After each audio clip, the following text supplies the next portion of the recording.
Happy Saturday. This is Frank Rock. This is the House of Orange Sports Channel. Tennessee Volunteers, man, they just keep on cooking. They keep on cooking. Number one player according to 24/7 Sports for 2020. Faison Brandon, quarterback, Greensboro, North Carolina, makes it official. He is a Tennessee Volunteer. This is huge news. This is the cornerstone piece for Tennessee for 2026. And the fact that they're able to continue stacking these quarterbacks one after another. Nico Iamaleava, Jake Merklinger, George McIntyre for 2025. Now you add Brandon for 2026. I'd seen the other day they've offered a guy for 2027. So they're going to keep adding, man. They're going to keep adding. They're going to keep cooking at this spot. And especially if you get into this year and Nico does what people are thinking he's going to do coming in on his second year. The things he said, everything was built around Nico's second year. But here you go. Faison Brandon, number one player, 24/7 Sports. Now, I think it was two publications had him a 5-star, two of them have him a 4-star. So like anything, there are discrepancies according to the rankings.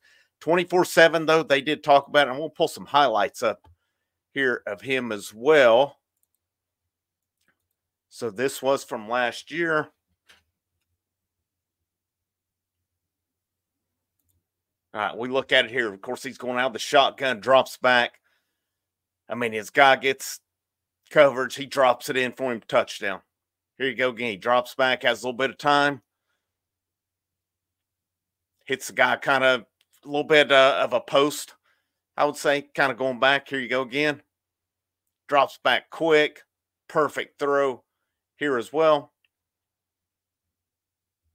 Double coverage. Guy goes up, makes the play, puts it only where his guy can get it. Here you go. Here's the thing that's going to be big as well. You want to cover that, he can pull the ball down and take off with it. Gets time. I mean, he's going to his left and puts that ball perfect up there. Here he goes again. Here he goes up the right. He is gone.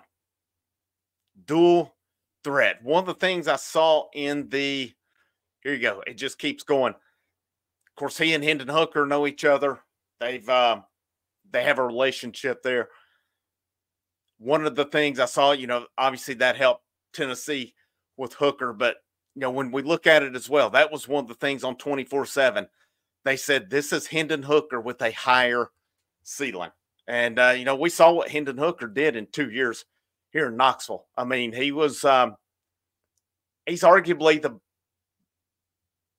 man. I mean, Peyton Manning's one. There's a case to be made for who's number two, but I'll tell you what, Hendon Hooker made a real good case that he's up there. He's up there as far as what he did in 2 years here. And I think just the impact that Hendon Hooker had as well really escalates him as well. I mean, it's pretty fascinating, that program. People expected nothing out of him. Who knows if Joe Milton, which it stinks he got injured, but who knows what happens if Joe Milton does not get injured, if Hendon Hooker takes over or not. You just see all these abilities out of Brandon here. Hendon Hooker with higher upside. I love that. Talking about it on 24/7 here, they said he debuted as a top 100, and then the more they watched him, they moved him up the rankings. Here's on. I'm trying to find some quotes from it. Said, with where we're at in this cycle, having studied these guys for 2 years with 2 more years to go, and this was a little bit, but we obviously think he's got the best chance out of anyone to develop into a franchise player. We love the blend of pocket passer size and dual threat athleticism. This was from Andrew Ivins of 24/7. So he's says he is the director of scouting for 24/7 Sports. He's been high on him the entire time. And he said, I don't think he's a run-first guy in any way. He wants to beat you from the pocket. But he's a guy that's going to buy himself time, and he can run the run-pass options because he's got this big frame, and he's got excellent downhill bursts. And when he kind of cracks into that second level, he's going to get you 6-7 yards almost every time. Now, according to 24/7, Faison Brandon's listed about 6'3", right at 200, give or take.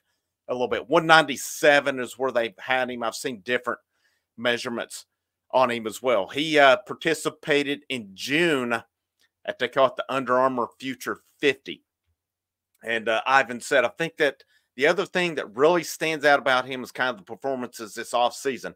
I know it's shirts and shorts, but you can kind of tell when a quarterback's a little bit different than everyone else when they're throwing in the same type of setting. We love him at the Elite 11 regional there in Atlanta.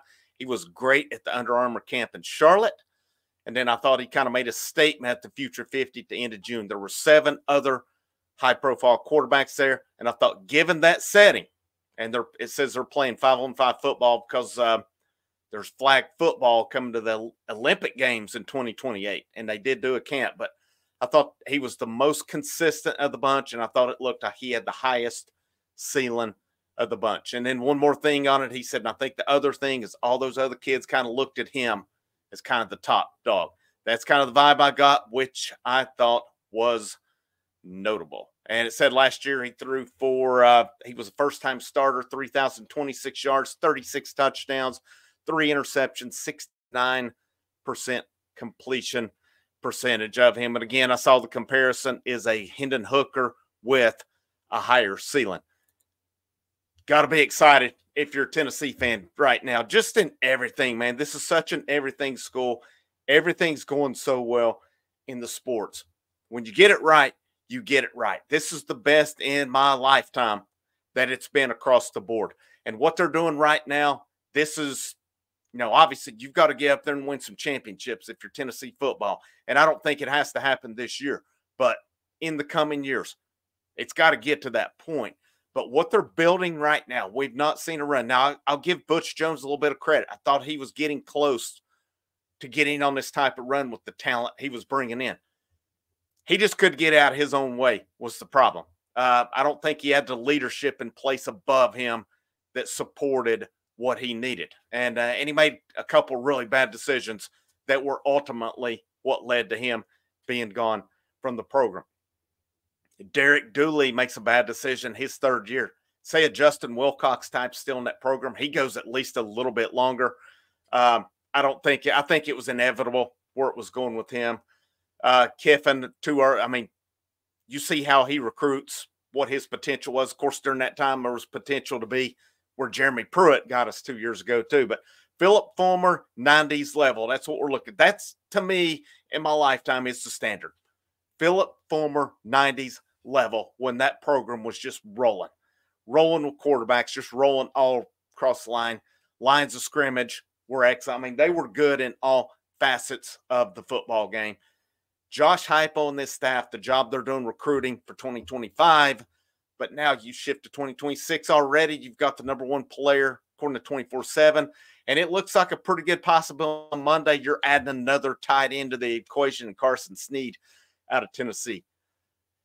Got to love what this staff's doing. I mean, the big thing right now, and unfortunately, this is where it's all going to be judged at, is going to be August 17th. 2 weeks from today, David Sanders Jr. makes the big announcement. I mean, I think if we're as Tennessee fans, based on everything we've seen, the amount of visits, everything, we got to feel pretty good about that one. But it's recruiting. There's 2 weeks to go. Anything can happen. I will be surprised as of this point in time if in 2 weeks we're not extremely happy with David Sanders Jr. added to the equation as well. But like I said, Tennessee keeps on rolling, and we'll keep on rolling with you as well because like the legend Danny Ocean said, because the house always wins. And we'll wrap up on that one. Make sure you hit the thumbs up. Make sure you hit the share. If you have not, you like the content, hit that subscribe button. I'm working on something right now. Just waiting to hear back right now. Kind of got put into contact with somebody that I'm working on. Not going to go much further. It is a baseball player, by the way. So got put into contact.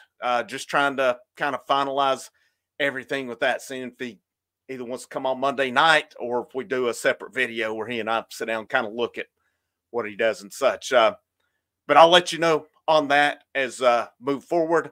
And it's pretty cool. That's going to be the first real evolution of this channel. I'm pretty excited because that's where I eventually want to get to, getting some players, getting some people on here to talk, because It's just me talking all the time. But big things happen in Tennessee athletics. Big things are going on with the House of Orange Sports Channel. Have a great rest of your day. And last but most certainly not least, go Vols.